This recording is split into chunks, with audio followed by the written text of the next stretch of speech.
Okay, so we've Turbo techniques from worked out what's wrong with the poorly 535 diesel. Andrew's come to have a look as well. I think that's meant to be on. I gave in and I just, that's right. Gave in, I just took the turbo off, and it's leaking oil already. And there's a bit of turbo has come off inside the turbo, which isn't good. So we found that just floating around. However, the compressor wheel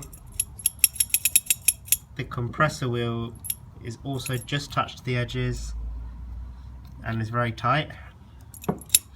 Variable vane. But the variable vane works, so...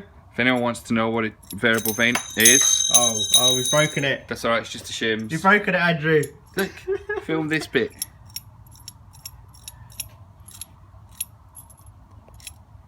So, time for bigger turbos, Andrew.